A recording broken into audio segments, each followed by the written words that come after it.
bose.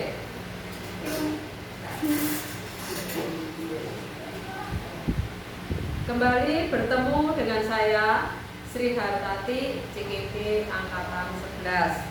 Hari ini adalah pasca observasi supervisi akademis, di mana saya telah mengobservasi teman sejawat saya, yaitu Ibu Siska. Di mana hari ini juga saya didampingi oleh pengajar praktik saya, Ibu Adin. Selamat siang, Ibu Adin. Hari ini saya akan langsung mengadakan percakapan dengan Ibu Siska, Ibu Adin. Terima kasih, Bu Adin. Selamat siang, Ibu Siska. Selamat siang, Bu Adin. Gimana kabarnya hari ini? Puji Tuhan, sehat, sehat ya. Bu Siska, izinkan saya akan mengajak percakapan dengan Ibu Siska tentang pembelajaran yang sudah dilakukan kemarin, Ibu. Pertama ini akan saya tanyakan tentang bagaimana perasaan Ibu Siska saat mengajar di dalam kelas, bahwa di dalam kelas itu ada supervisornya. Iya. Perasaan saya kemarin itu awal-awalnya agak grogi, Bu. Terus tetapi dengan berjalannya waktu pembelajarannya berlangsung, akhirnya sudah tidak grogi lagi dan pembelajaran sudah aktif lagi, anak-anak sudah aktif, pembelajaran sudah lancar. Itu Cuma awal-awalnya aja.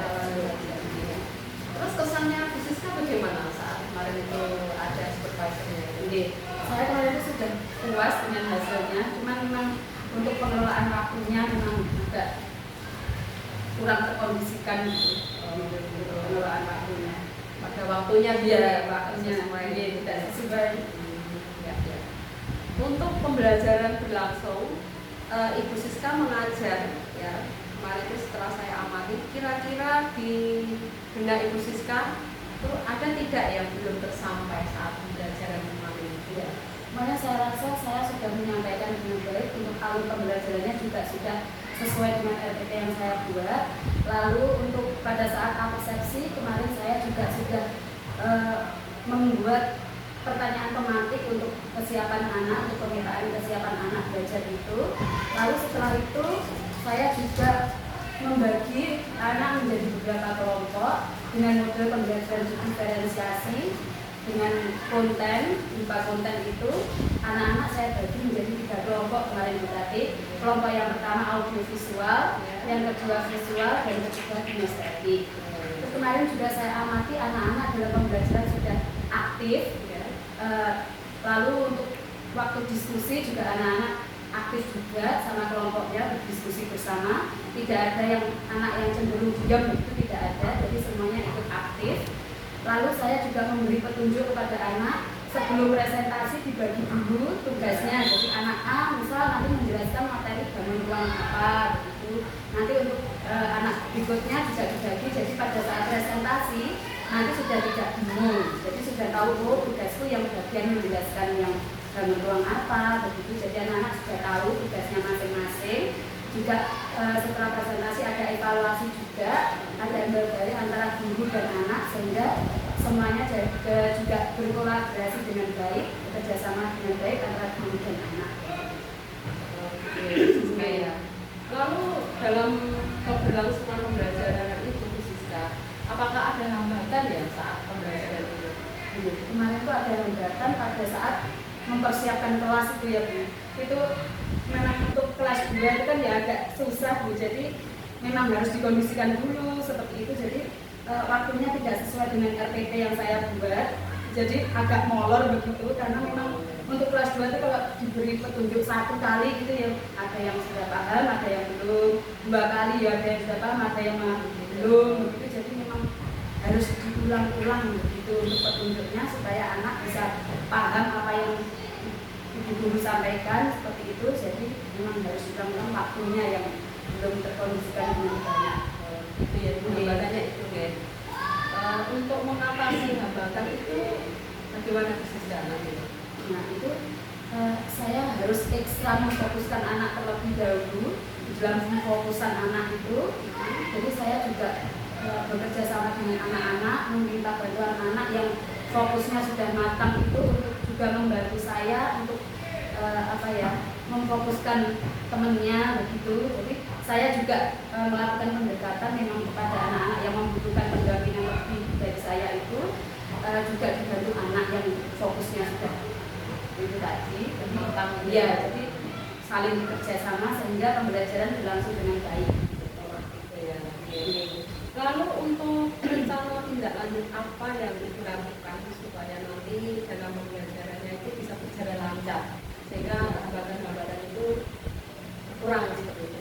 Ya, kemarin itu saya amati memang sudah ada anak yang sudah matang dalam pembelajaran, ada juga anak yang memang harus didampingi gurunya begitu.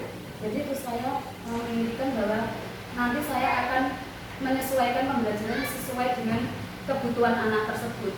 Kalau memang anak yang fokusnya sudah bagus, itu tadi kematangannya sudah bagus, akan saya beri soal yang sesuai dengan kemampuan anak yang itu tadi. Bagi anak yang membutuhkan pendampingan juga saya sesuaikan untuk soalnya sesuai dengan yang anak yang membutuhkan itu tadi, yang perlu pendampingan seperti itu. Jadi nanti saya beri soal yang menantang begitu, yang bagi untuk anak yang fokusnya sudah itu tadi, bagi yang belum juga saya sesuaikan dengan kemampuan anak. Oh gitu ya. Tapi saya tertarik dengan soal yang menantang itu, contohnya bagaimana bisa. Terus anak yang kurang tadi untuk bisa nyaman belajarnya itu bagaimana bisa? Bagi anak yang sudah fokusnya sudah bagus itu, mungkin untuk yang bangun ruang ini kan kemarin saya bangun ruang itu, mungkin saya bisa nanti berupa puzzle begitu, beberapa puzzle begitu. Nanti anak yang sudah fokusnya bagus biar mengasah otaknya untuk membongkar pasang puzzle itu sehingga membentuk bangun ruang yang diinginkan pada gambar itu. Jadi ada beberapa gambar puzzle seperti itu, biar anak mengambil sendiri, menyusun sendiri seperti itu, biar berlatih untuk fokus juga. Lalu bagi anak yang kurang fokusnya tadi, mungkin saya bisa memberi print-printan berbagai macam bangun ruang, atau saya membuat alat peraga itu bangun ruang itu, nanti saya masukkan ke kardus atau bagaimana biar anak ngambil, nanti apa yang kamu ambil, nah ini bangun ruang apa, ini cuma menebak saja begitu, ini bangun ruang kubus itu saja. Untuk sisinya nanti dulu saja sesuai dengan kemampuan anak dulu, biar menyebutkan dulu, latihan menyebutkan. Nanti kalau menyebutkannya sudah bisa, baru nanti ditambahi menyebutkan sisinya ada berapa, kayak bertahap begitu sesuai dengan kemampuan anak. Ya bagus sekali Bu, inovasi sekali ya. Karena anak masa nyaman dan senang ya itu ya. Karena seperti bermain tapi belajar gitu ya. Kira-kira actionnya Bu Siska itu mau siapkan kapan itu actionnya Bu Siska untuk tindak lanjutnya itu tadi? Besok Bu sudah saya terapkan, karena kan saya juga sudah kemarin melakukan pemetaan itu, jadi saya sudah hafal dengan anak-anak saya, jadi saya langsung pengen menerapkan ini begitu kepada anak-anak saya sehingga pembelajarannya berlangsung baik dan anak-anak nyaman saat belajar, tidak takut, berani mengeluarkan pendapat dengan percaya diri, seperti itu, nyaman. Ini luar biasa Bu Siska untuk pembelajarannya kemarin ya. Dan rencana tindak lanjutnya itu juga sangat kemarin ya Bu Siska itu. Saya juga tertarik ini nanti ya actionnya Bu Siska besok itu seperti apa ya. Membayangkan saja saya sudah ingin sekali melihat dan tak sabar untuk melihat kelas 2 besok actionnya.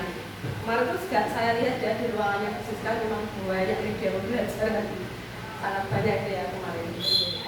Bu Siska, apa yang disampaikan Bu Siska itu sesuai dengan yang saya amati bahwa dalam pembelajaran itu Bu Siska di awal itu sudah menyampaikan ya tentang persepsinya ke anak, memberi semangat, ada SBT-nya sehingga memfokuskan anak untuk belajar. Itu sudah saya amati dan sudah sesuai apa yang disampaikan Bu Siska tadi.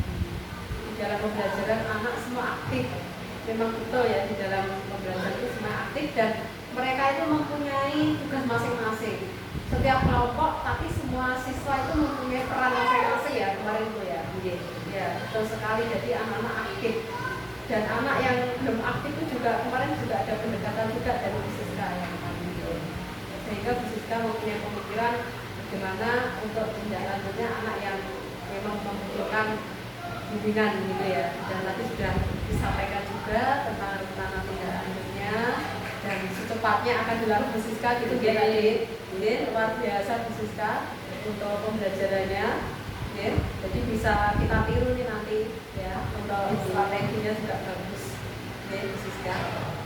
Bu Siska, saya rasa cukup sekian saja untuk wawancara hari ini. Semoga apa yang disampaikan Bu Siska dan pembelajaran berikutnya sukses, lancar, membuat siswa-siswinya juga semakin nyaman, menyenangkan, dan semua siswa semakin siap dan semangat dalam pembelajarannya Bu Siska. Itu Terima kasih Bu Siska atas waktunya hari ini. Selamat siang Bu Siska. Silahkan melanjutkan pembelajaran.